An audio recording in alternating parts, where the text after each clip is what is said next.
इसलिए जो लोग आत्महत्या करते हैं तुम चौंकना मत।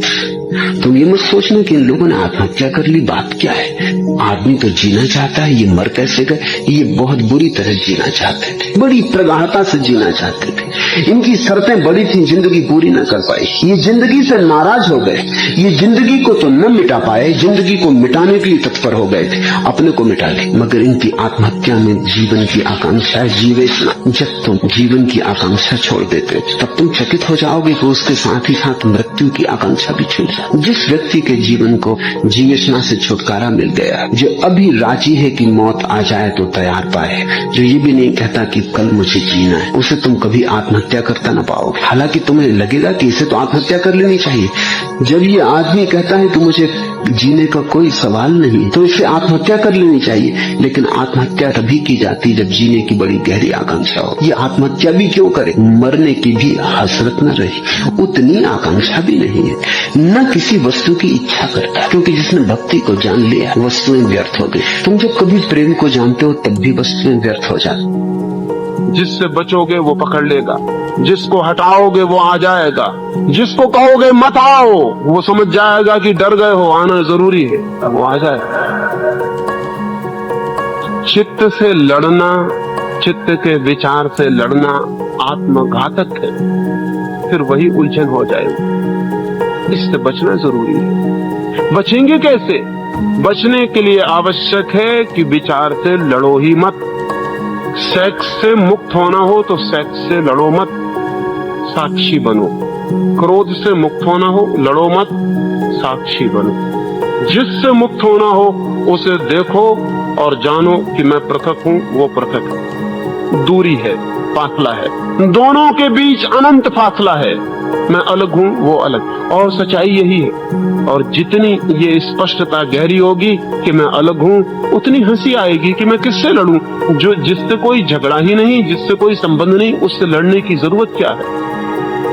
और तब जिससे लड़ना बंद हो जाता है। जैसा मैंने कहा, लड़ने से आती है कोई चीज, ना लड़ने से जाने लगती है। अगर प्रकृति एक एक आदमी को अलग अलग ढंग का अंगूठा दे सकती है, इंडिविजुअल, और रिपीट नहीं करती, इतनी बारीकी से हिसाब रख सकती है प्रकृति के एक एक आदमी को जो अंगूठा देती है वो इंडिविजुअल, कि उसकी छाप किसी दूसरे आदमी की छाप फिर कभी नहीं होती, अभी नहीं कभी नहीं होती। जमीन पर अरबों आदमी रहे और अरबों आदमी रहेंगे, लेकिन मेरे अंगूठे की जो छाप है वो दोबारा फिर नहीं होगी। आप हैरान होंगे कि मैंने एक अंडे के 2 जुड़वा बच्चों की बात कही, उनके भी दोनों अंगूठे एक नहीं होते, उनके भी दोनों अंगूठों की छाप अलग होती। अगर प्रकृति एक एक आदमी को इतना व्यक्तित्व दे पाती है, अंगूठे जैसी बेकार चीज को, हम सबको जो बेकार ही है, कुछ खास प्रयोजन का नहीं मालूम पड़ता, उसको इतनी विशिष्टता दे पाती है, तो एक एक व्यक्ति को आत्मा और जीवन विशिष्ट न दे पाए, कोई कारण नहीं मालूम होता। बन जाओ, यहाँ तो आदमी भी बस कीड़े मकोड़ों की तरह बच्चे पैदा करने में लगे हुए, और जैसे कोई कला ही नहीं आती, एक ही सृजनात्मक काम जान, और छाती फुला के चलते हैं। जितने ज्यादा बच्चे उतनी छाती फुला के चलते हैं। समूह को तय करना चाहिए कि कितने बच्चे हो, कौन बच्चा पैदा करने का अधिकारी हो।